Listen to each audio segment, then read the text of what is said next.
Section 1. You will hear a woman phoning a box office to ask about a festival in the town of Kenton.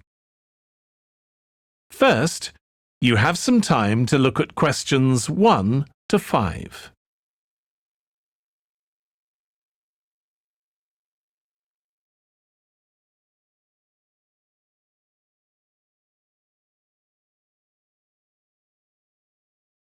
You will see that there is an example that has been done for you.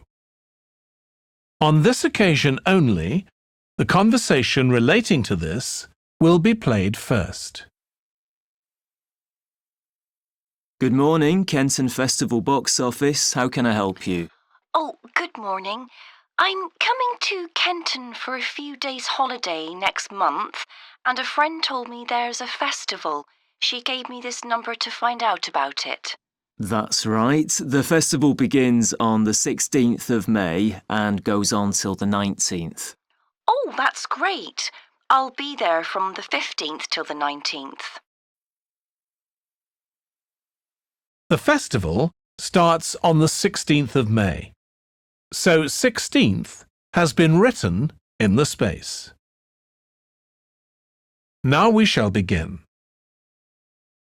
You should answer the questions as you listen because you will not hear the recording a second time. Listen carefully and answer questions 1 to 5. Good morning, Kenton Festival Box Office. How can I help you? Oh, good morning. I'm coming to Kenton for a few days' holiday next month, and a friend told me there's a festival. She gave me this number to find out about it. That's right. The festival begins on the 16th of May and goes on till the 19th. Oh, that's great. I'll be there from the 15th till the 19th. So, could you tell me the programme, please? Well, on the first day, there's the opening ceremony in the town centre. People start gathering around 2 o'clock to get a good place to see from, and the events will start at 2:45 and finish about 5:30. OK, thanks. I'll make sure I get there early to get a good spot. The festival will be officially opened by the mayor. He'll just speak for a few minutes, welcoming everyone to the festival. All the town councillors will be there, and, of course, lots of other people. Right. Then there'll be a performance by a band. Most years we have a children's choir, but this year the local army cadets offered to perform, and they're very good. Uh-huh. After that, a community group from the town will perform a play they've written themselves, just a short one. It's about Helen Tungate. I don't know if you've heard of her. I certainly have. She was a scientist years ago. That's right.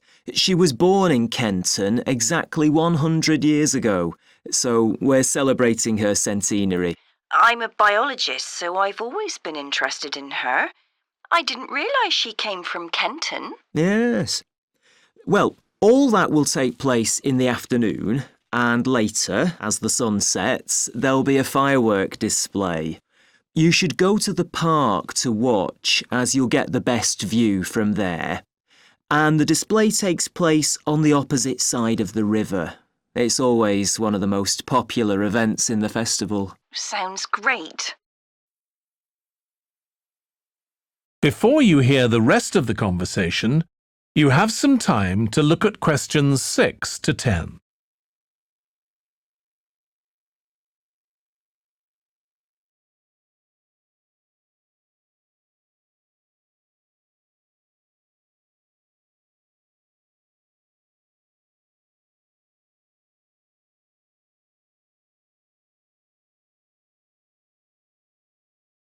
Now listen and answer questions 6 to 10. And what's happening on the other days? There are several events that go on the whole time. For example, the students of the art college have produced a number of videos, all connected with relationships between children and their grandparents. That sounds interesting. It makes a change from children and parents, doesn't it? Exactly. Because the art college is in use for classes throughout the festival, the videos are being shown in Handsworth House. How do you spell the name? Handsworth.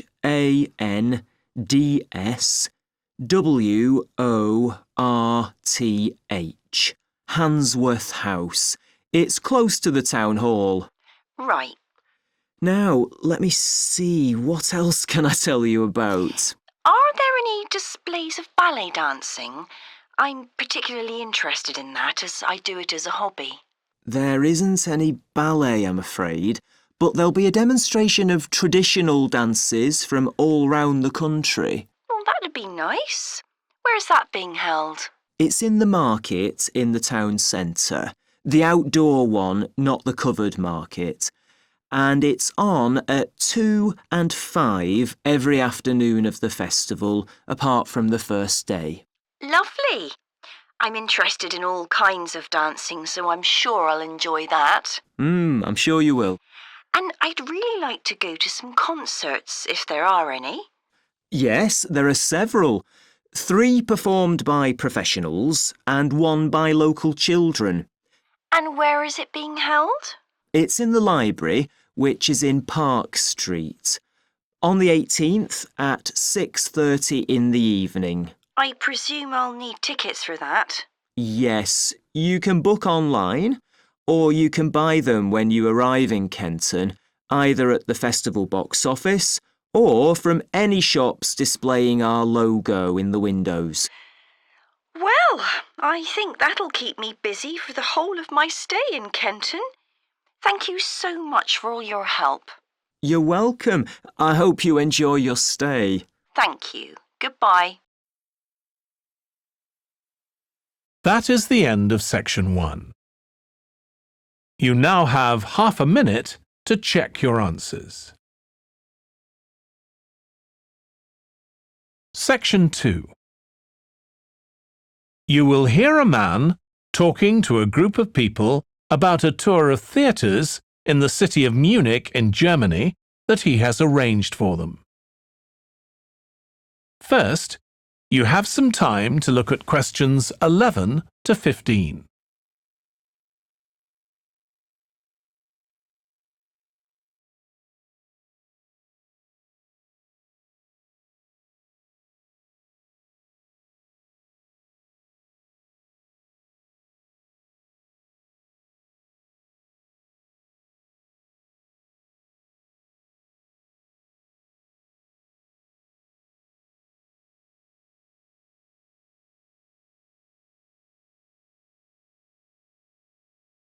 Now listen carefully and answer questions 11 to 15. Right. I've now almost succeeded in finalising plans for our tour, so I'll bring you up to date with what I know. As you know, we're flying first to Munich on Monday the 4th. The flight is at 11:30, so it's too early to have lunch at the airport. I suggest we meet there for coffee at 10, which should give us plenty of time for breakfast before we leave home. When we arrive in Munich, we'll be met at the airport by Klaus Bauer. Klaus works for a tour operator, and he'll look after us for the time we'll be in Germany. He's already liaised with the managers of the theatres we're going to visit, and he's also arranged for an officer of the National Theatre in Munich to show us round the theatre one afternoon during our stay. Now, last time we discussed this trip, I didn't have the precise cost for hotel rooms, but now I have. The normal rate at the hotel where we're staying is €150 a night for a double room. I'd hoped to get that down to €120, but in fact I've been able to negotiate a rate of 110. That'll be reflected in the final payment, which you'll need to make by the end of this week. On Tuesday, the day after our arrival, I had hoped we could sit in on a rehearsal at one of the theatres, but unfortunately that's proved very difficult to arrange.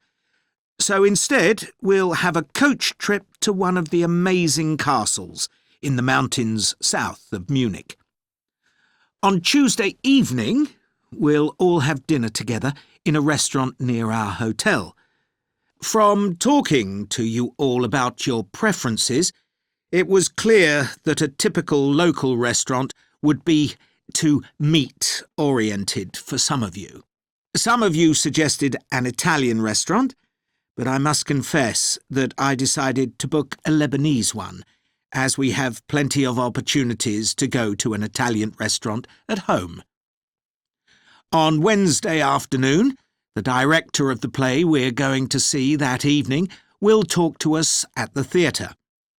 She'll describe the whole process of producing a play, including how she chose the actors, and, as the play we're going to see is a modern one, how she worked with the playwright.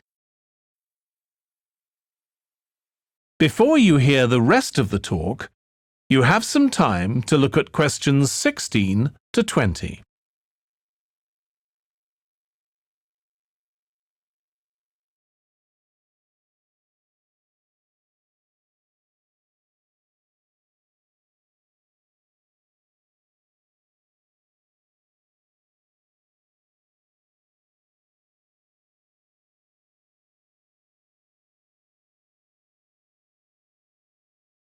Now listen and answer questions 16 to 20.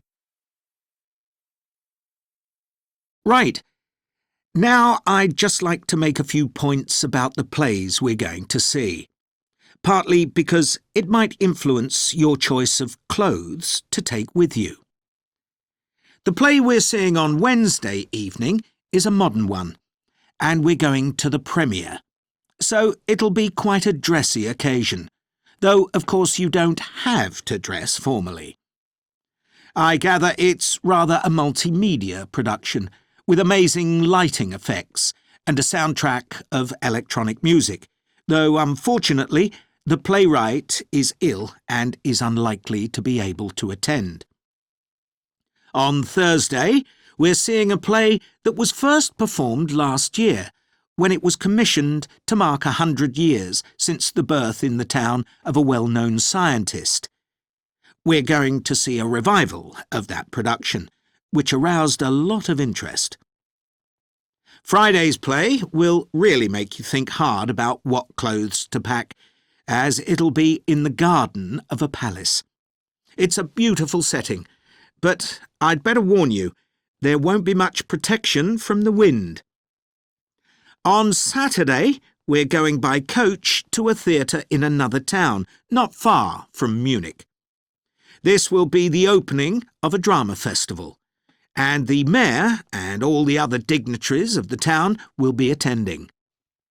After the performance, the mayor is hosting a reception for all the audience, and there'll be a band playing traditional music of the region. And after having a day off on Sunday, our final play is on Monday, and it's in the stunning setting of the old town hall, which dates back to the 14th century. The performance marks the 50 years that the lead actor has been on stage, and the play is the one where he made his first professional appearance all those years ago. And the day after that, we'll be flying back home. Now, have you got any questions before I move? That is the end of section 2. You now have half a minute to check your answers.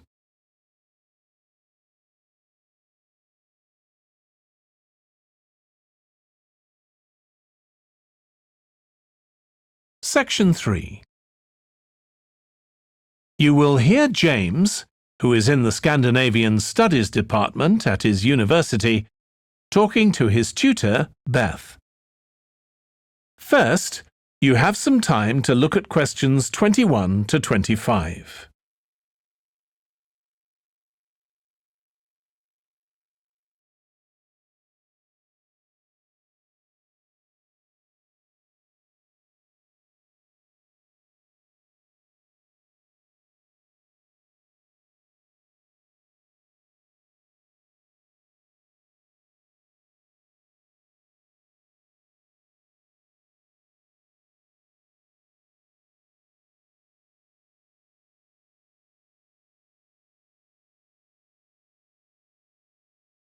Now listen carefully and answer questions 21 to 25. Oh, good morning. You must be James. I'm Beth Cartwright. Please call me Beth. Thank you. Now, as this is your first tutorial since you started on the Scandinavian Studies course, I'd like to find out something about you. Why did you decide to take this course? Well, my mother is Danish, and although we always lived in England, she used to talk about her home a lot, and that made me want to visit Denmark. We hardly ever did, though. My mother usually went on her own. But whenever her relations or friends were in England, they always came to see us. I see. So I assume you already speak Danish, one of the languages you'll be studying? I can get by when I talk to people, though I'm not terribly accurate. Now, you probably know that you'll spend the third year of the course abroad. Have you had any thoughts about that? I'm really looking forward to it. And although Denmark seems the obvious place to go because of my family connections, I'd love to spend the time in Iceland. Oh, I'm sure it can be arranged. Do you have any plans for when you graduate? A lot of students go on to take a master's degree. I think the 4 years of the undergraduate course will be enough for me. I'm interested in journalism, and I quite like the idea of moving to Scandinavia and writing for magazines. I'd find that more creative than translating, which I suppose most graduates do. Okay. Now, how are you finding the courses you're taking this term, James? Well, I'm really enjoying the one on Swedish cinema. That'll continue next term. But the one on Scandinavian literature that's running at the moment will be replaced by more specialized courses. Oh, and by the way, if you're interested in watching Danish television programs, there's going to be a course on that the term after next. That sounds good. Have you started thinking about the literature paper that you have to write in the next few weeks? Yes, my first choice would be to do something on the Icelandic sagas. The trouble with that is that a lot of people choose that topic, and it can be difficult to get hold of the books you'll need. Why not leave that for another time? Right. You might find modern novels or 19th century playwrights interesting. I've read or seen several plays in translation, so that would be a good idea. Fine. I'll put you down for that topic. Right, so what would you advise me to aim at in the paper? First, I suggest you avoid taking one writer and going into a great deal of detail. That approach certainly has its place, but I think you first need to get an understanding of the literature in the context of the society in which it was produced, who it was written for, how it was published, and so on. I also think that's more fruitful than placing it within the history of the genre. Okay, that sounds reasonable. Before you hear the rest of the discussion, you have some time to look at questions 26 to 30.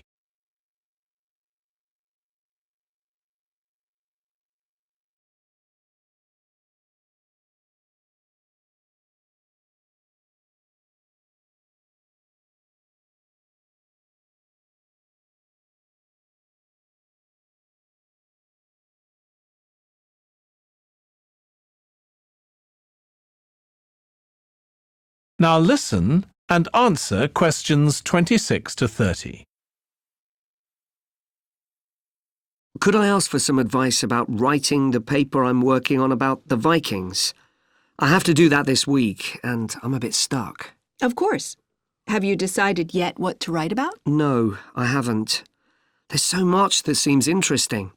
Viking settlement in other countries, trade, mythology. Well, what I suggest is that you read an assignment a student wrote last year, which is kept in the library. It's short and well-focused, and I'm sure you'll find it helpful. I'll give you the details in a moment. Textbooks usually cover so many topics, it can be very difficult to choose just one. OK. I've got a DVD of the film about the Vikings that came out earlier this year. Should I watch that again? If it's the one I am thinking of, I'd ignore it. It's more fantasy than reality. But I've got a recording of a documentary that you should watch. It makes some interesting and provocative points, which I think will help you to focus your topic. Right. So then, should I work out an outline? Yes, just headings for different sections at this stage. And then you should start looking for suitable articles and books to draw on, and take notes which you organize according to those headings. I see. Then put short phrases and sentences as bullet points under each heading. Make sure that this skeleton makes sense and flows properly before writing up the paper in full. OK. Thanks, that's very helpful. That is the end of section 3. You now have half a minute to check your answers.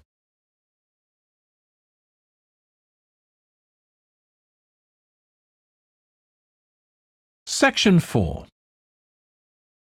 You will hear part of a lecture about conflict at work, given by a business studies lecturer.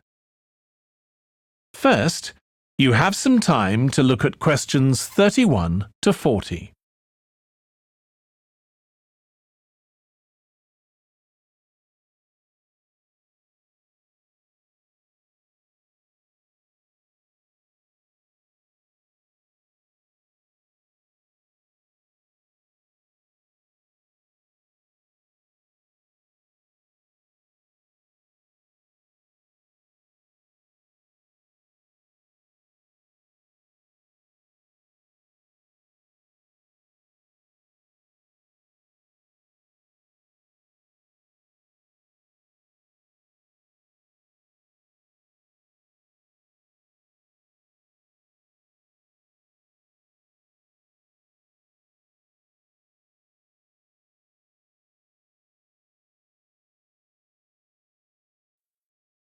Now listen carefully and answer questions 31 to 40.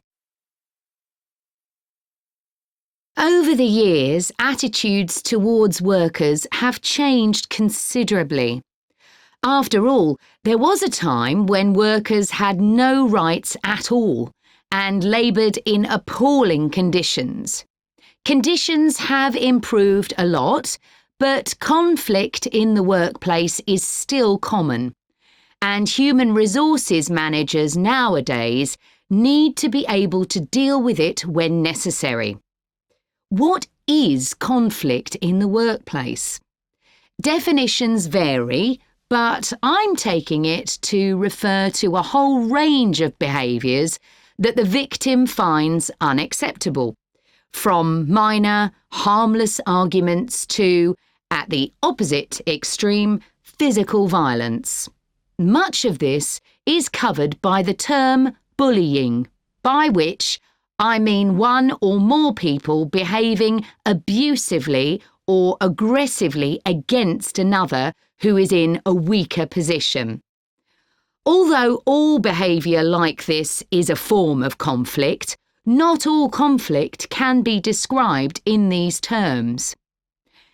As with all human behaviour, there are numerous reasons for it, but often it's caused by someone who feels the need to show their superiority over someone else in order to feel that they aren't at the lowest level in a hierarchy or a group of people. In some cases, one person simply dislikes the other, on the basis that the personality of one is in some way incompatible with that of the other person. A general habit of optimism in one person could make them intolerant of a colleague who's constantly pessimistic. Not that that justifies treating them badly, of course. Some conflicts arise when people are more interested in promoting themselves and their team than in the company as a whole. These conflicts are called structural and could come about, for example, when a sales team believe they are the only people in the business who do any useful work and look down on behind-the-scenes administrators. Conflict obviously affects the individuals concerned. The situation is likely to be very stressful for victims, resulting in their absence from work, possibly for months. For the company, if no effort is made to deal with conflict, it can spiral out of control and even lead to the breakdown of the business.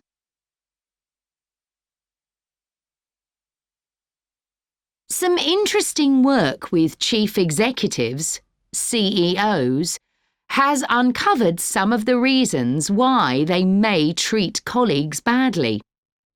Many CEOs combine two opposing characteristics: confidence, that is, the belief that they're capable of great achievements, with a high level of anxiety, a fear of missing targets, whether set by themselves or by the directors of the company.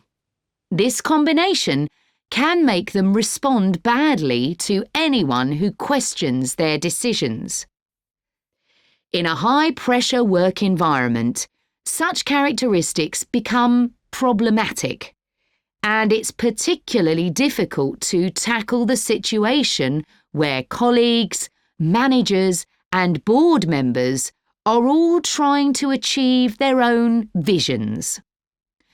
When they can't agree on strategic issues and on where they see the business going, there are real problems.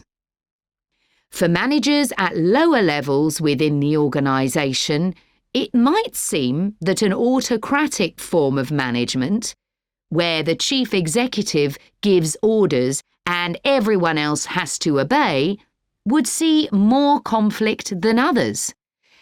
Interestingly, though, a company with a more democratic business model can suffer more when uncertainty about who to report to leads to conflicting demands.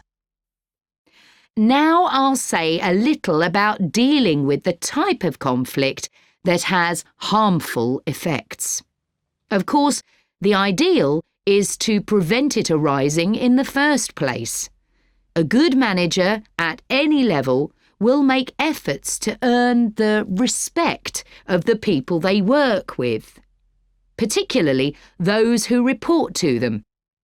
That will involve politeness in all communications and treating them as equals who happen to have a different role within the organisation. Sometimes, of course, conflict does occur and can get out of hand.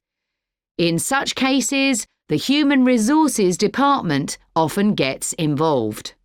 However, if one of the parties in a conflict sees human resources as simply a mouthpiece for the chief executive, then an external mediator might be able to help. By talking to both sides and trying to find the truth of what's been happening, they can build a clear picture of the situation and give feedback that both sides will accept, precisely because they're independent. That is the end of section 4. You now have half a minute to check your answers.